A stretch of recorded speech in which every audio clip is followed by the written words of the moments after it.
Hello, happy Monday. I am still reading To Hate Adam Connor. I am on page 277 and my most hated trope has happened and I wasn't expecting it like at all. And I don't know how to feel. Like, I feel very neutral about it. Obviously I don't like this trope, right? But it's not gonna make me stop reading this book now that I have 150 pages left, so I will persist. I'm hoping to finish this today. I'm not gonna lie, I'm not having the best reading day ever. I have been on my phone more, and I think it's because I was trying not to be on my phone at all last week, and also I'm in the planning stages of something with Lexi and Monica, so I've just been on my phone a lot, but I am hoping to finish this today, so stay tuned. I somehow managed to finish To Hate Adam Connor today, and I'm gonna give it 4 stars.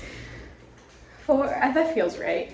I really liked Lucy and to love Jason Thorne, but actually did not like her in her like standalone novel.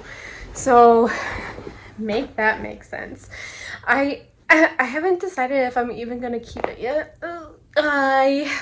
I don't know, like it definitely got better, but it took me so long to read 200 pages, and yesterday I was flying through it. So yeah, at least I finished it. So I am starting my buddy read of Book Lovers by Emily Henry with Lexi.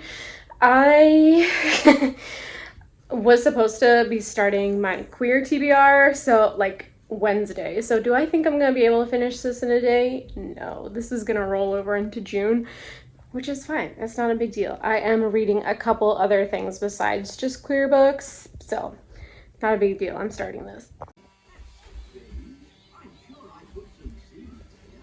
Hello, happy Tuesday. It is like 5 o'clock in the afternoon. I have made it 175 pages into Book Lovers. Listen, I was not enjoying the first 100 pages. I was getting through it really fast. It's a really easy read, but I wasn't enjoying any of it. But now that I'm 175 pages in, the latter 75 pages have been really good. So I am enjoying this. It's definitely more of a slow burn, and it doesn't even really feel like enemies to lovers, so I don't even know what this is, but that's fine. I'm enjoying it. I'm hoping to finish it tomorrow. This is probably my only update for today, so see you tomorrow. Hello, it's Wednesday. I'm on chapter 22 or page 236 of Book Lovers, and I feel like I'm just having a really hard time picking this up today. Granted, I wasn't on my phone at all last week, so now I've been back on my phone today especially, so maybe I'll put it down and read, but I just am having trouble getting back into the story today, so that's where I am. I am going to finish it today, so I have over maybe 100 pages, which is not a lot for me, so I'm gonna finish it today, but just know it's taking me effort to pick it up, so that's where I am with Book Lovers. Hello, I finished Book Lovers. I feel very meh about it. Actually, honestly, I feel nothing. I'm gonna give it 3 stars. And even though I didn't really like Emily Henry's other stuff, I keep buying it, and I'm sure I'll buy her next book, but I don't understand the hype of this. Maybe it's just me, but I just felt nothing. I felt nothing. So I'm gonna sell it. So hold on. I'm starting my buddy read of The Space Between Worlds with Neva and Ryan. This is also the start of my queer TBR for June. It's pretty short. It's sci-fi light, set with queer characters. So basically that's all I care about, and I'm gonna start this now. Okay, I'm 50 pages into The Space Between Worlds. I don't know what's going on. What I know is multiverse, different Earths, different things, and other than that I'm confused. Neva said that it gets better. I'm only 50 pages in, so I'm at least gonna give it to page 100. I would not like to DNF this or any of the queer books that I am reading this month, but shit happens, so let's see what happens tomorrow. Hello, it is Thursday. I almost said Wednesday, but no, it's Thursday. I made it 81 pages into the space between worlds, and I am unfortunately DNFing this simply because I was 81 pages into this and had no idea what was going on. It is probably me. Let's be honest, it's more than likely me, but I also think it is the writing. It, like, from what I could gather, was going back and forth between the multiverses, but it wasn't hello. But for me personally, it wasn't clear what was going on, and I just absolutely was not having a good time reading this. And I read for pleasure, and there was no pleasure in reading this. So unfortunately, my first book for Queer Pride Month is a DNF. So that really sucks. I'm gonna go downstairs and check from my pile of like 30 books to see what I am reading next. And hopefully I really like it. So stay tuned. Okay, so I'm picking up I'm So Not Over You by Kosoko Jackson. I did like an author event with him on Zoom, and he says that this has a lot of like pop culture references, which in my own opinion I really like. I know people don't like this, but I personally like pop culture in books, and I am so excited to read this one. He said that while he was reading this, he was listening to Evermore by Taylor Swift, which is like my favorite album by Taylor Swift. So like, it's happening. I'm so excited for this one. Let's go.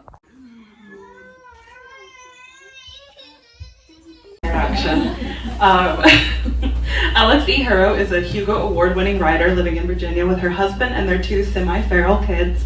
She is the author of The 10,000 Doors of January, The Once and Future Witches, A Spindle Splintered, Upcoming A Mirror Mended, and various short fiction. So, thank you so much. I did write that semi-feral kids before the pandemic, and so now it's like they're fully done all the way now. See, that really helps with my first question. That really does. So use semi-feral to describe your kids. I'd almost use that to describe your characters. Is that intentional? Like, do you go into your books like, okay, so first off, the main character has to be at least a little bit feral? So I will say that there's a few words that every time I complete a draft, I'm like, I gotta check my words list, and I have to do a Control F and count how many times I use these words, because you're only allowed to do one per manuscript. Like, you can't use like feral or limbed, like with the N in it, or palimpsest. You get one a book. You can't be fooling around with these words, they're too powerful. It's Thursday. I can tell you that I did not read anything today. So it's Thursday. I just got home from a book event. This was pretty much like the one that I went to back in May? Nope. March? One of those months. I went, and then a publisher talked about books that they are excited about, and Alex E Harrow was there, who wrote The 1,000 Doors of January and other fantasy books that I have not read. So I'm going to be honest with you, I did not go for the author this time. I went for the books and to be with my friend Erica. So got to hang out with her. But let me show you the books that I bought. And then I got a tote bag full of ARCs. No, I have not read this book, but I love this tote bag, so I'm thinking about keeping it anyway. This was actually not part of the books, but I bought it anyway because of the cover. And yes, it is YA, but YA is better at queer books. Let's be honest. They're just better. So I bought a queer YA book, and that's Kings, Queens, and In-Betweens by Tanya Bodaju. Oh, that's so wrong. But I'm very excited for this. It's now part of my massive June TBR, which I will never get to all these books, but that's okay. These 2 books were the ones that the publishers talk about. This publisher was Macmillan, and I am so excited for these. One a little bit more than the other, and I am actually a little, it's like more literary fiction, but that's Old Love Good Girls by Gail Goodwin. That is so many G's. I actually like the hardcover cover better, but obviously this is cheaper. So this is the story of 2 college roommates at a women's college, and they like become really close, and then at some point the one doesn't come back to school, and they correspond through 60 years in letters, and this book is in letters. So I am absolutely so excited about this. I have no idea why. It just sounded so fucking good. So I'm hoping it's good. And also, I was talking to one of the booksellers, and she said that this came out in May of 2020, and that really fucking sucks because the world was on fire, and I feel like this is probably a good book. So I'm excited for this one. Next is something that I almost bought on Pango, and obviously if I would have gotten it on Pango, it would have been cheaper, but also I just supported my local bookstore. So that is Things You See in the Fire by Catherine Center. This was described as more of a heavy rom-com, which I'm down for. I am so excited for this. And then we actually were able to talk to the publisher about Catherine Center's next book, The Bodyguard, and she said that that one was like fake dating, so I'm gonna go pre-order that one. So yeah, let me show you the arcs that I got. I am not super excited about these arcs, not gonna lie to you, but I have a free little library that I am more than willing to put the arcs in. So this is The Kingdoms of Savannah by George Dawes Green, and this is not one that I am very excited about, but you never know. It is like a southern, I think it's Southern Gothic, so that couldn't be too bad. This one, absolutely not, let's be honest. This is Ordinary Monsters by J.M. Muro. It doesn't have like, oh, here it is. Is this the cover? Has anyone seen this? This comes out in June, so this month. But this is the Talons trilogy. I'm not gonna read this. It's so big. I don't even think it'll fit in my free little library, so I don't know what I'm gonna do with it. Does anyone want it? Let me know. And then this is the one I am excited for, and that's Bloomsbury Girls by Natalie Jenner. This one came out in the middle of May. So I believe this is historical fiction, but I'm always willing to give it a chance. I actually really like this cover, so that's the goods. That's what I did today. Today I spent all my time on Twitter and TikTok. After last week, I told myself that I could not be on Twitter or TikTok for like a week. So I'm back on and life still sucks. So just so we know. And then I didn't read. So tomorrow is Friday. Tomorrow is Friday. I am hoping to read tomorrow. I'm also hosting sprints on my channel at night with friends. So maybe I'll just continue reading my queer TBR instead of the alphabet project, question marks, edit those in. So that's my update for the day. I'm going to go eat some ice cream. Goodbye. Hello, it's Friday. I am going to a doctor's appointment today, like half an hour away, so I have an hour drive. So I am picking up the audiobook of Sunset Springs by Kaysen Alexander. I think I have read something by them, and I wasn't sure about it, but this is a queer romance set in a small town. So I am going to read that, and I will let you know how it goes, not while I'm driving. Also, I have definitely not talked about this book, but I started it last week, and I am reading an arc of We Are Never Ever Getting Back Together by Sophie Gonzalez. This is the story of a girl who broke up with her boyfriend, I think because he cheated on her, and now he has applied for a dating show where exes have to live together and see if they're still compatible. And I just got to that part where she has accepted to go, but it's told in two narrations. So now I'm on the narration of Sky, who is the girl that he cheated on the main character with. So very interesting. I was sent this arc, I don't know why, because they know I love Taylor Swift, I guess. But I have already pre-ordered this, and I love Sophie Gonzalez. So I believe that this is a queer love story between the two girls. So I am reading the arc for Pride Month. That is awesome. I'm gonna read this at the doctor's office. Hello. I finished Sunset Springs this morning, and I'm gonna give it 3 stars. Listen. It's a short story. The audiobook total length is 2.5 hours. I finished it in a little over an hour, so thoughts. It's a short story, which I don't usually like, and that's because I feel like there's not a lot of room for character development, which is how I felt with this book. But basically, Charlie is a trans man, and he has to move back home to his hometown of Sunset Springs because he lost his job, and then he meets Jack, who has just come out as gay in this very small town, and they end up connecting. And my biggest gripe with this is that they've known each other because they both went to high school in this town, but like they said I love you after a month, which I know is not unheard of, but just like feels very fast. Like it's not, obviously it's not a slow burn, but that's like a way too fast burn. So but I'm still gonna give it 3 stars. I ended up really liking both of these characters a lot. Like I was rooting for them. It was just like too fast burn for me. So I'm glad I finally read it, and it was like an Audible exclusive. I got it free with my membership, so like I'm happy that I read it. I am going to read I'm Still Not Over You. I'm So Not Over You, the Kosoko jacket one. Let me go get it. This one. I'm reading this one. I got a whopping 22 pages read of this one yesterday. Not good. Not a good reading day. I was on TikTok all day.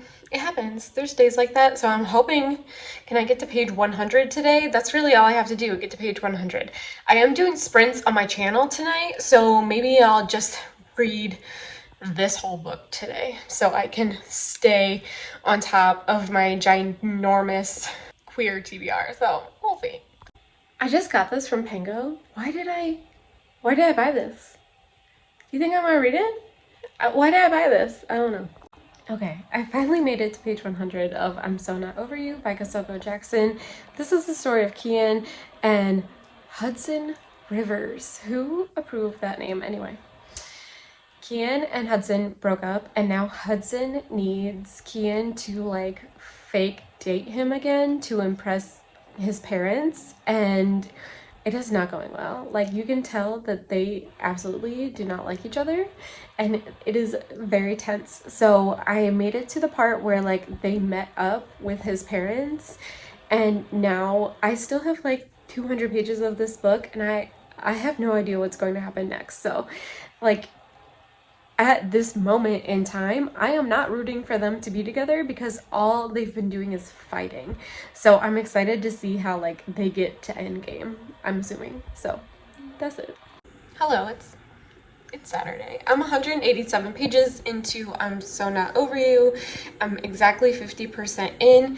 And I know I said in my very first update of this book that the author said there is a lot of pop culture, but there is too much pop culture. Like I really like that because when you're reading it like currently, it's super relevant, but like every single thing has some kind of example of pop culture, and it is just too much even for me, and I like feel like I enjoy that is too much. So I honestly don't know if I'm enjoying this.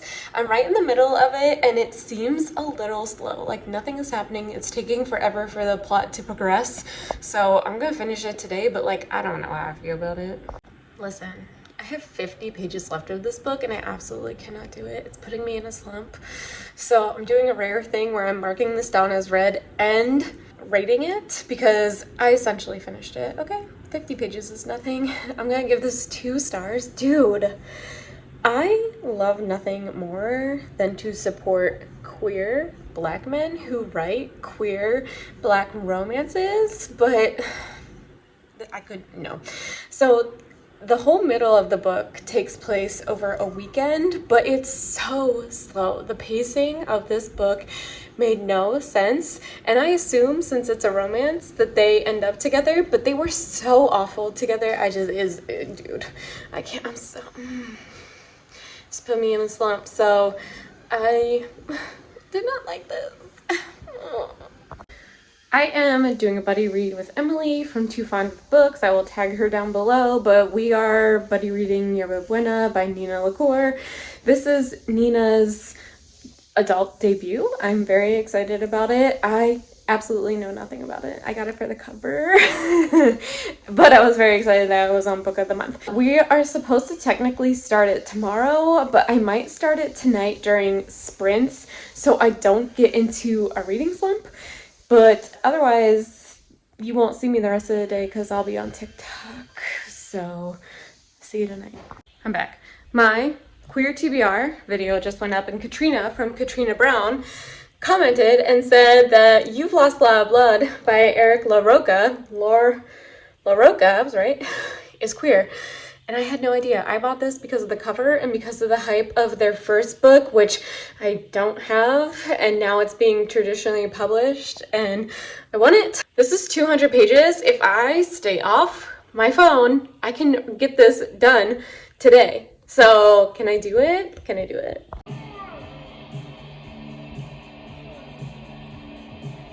Okay, I finished You've Lost a Lot of Blood by Eric Laroca. And I would love to tell you what this is about, but I absolutely cannot without spoiling the whole book. But I am going to give it 4 stars. This is by far one of the weirdest books I have ever read. And I loved like almost every second of it. I will say I was a little confused in the beginning, but kept pushing on. And I'm so glad that I did. And that's why I'm giving it 4 stars. But like, I'm going to keep this. And I'll probably go read it again, because I feel like I'm going to get a lot out of it like every time that I read. Anyway, this was weird as fuck. So weird. Okay, so I thought about it, and I'm actually gonna give this 5 stars. I was trying to read my next book, but I kept thinking about this book. And if I keep thinking about it like that, it deserves a 5 star. So You've Lost a Lot of Blood is getting 5 stars. I'm definitely keeping it, and I'm probably gonna read it again in October, because it's horror and it's queer, which is what I want. So hold on. I have officially started Yerba Buena. I am on page 16. I don't really know what this is about. Do I ever know what this is about? No.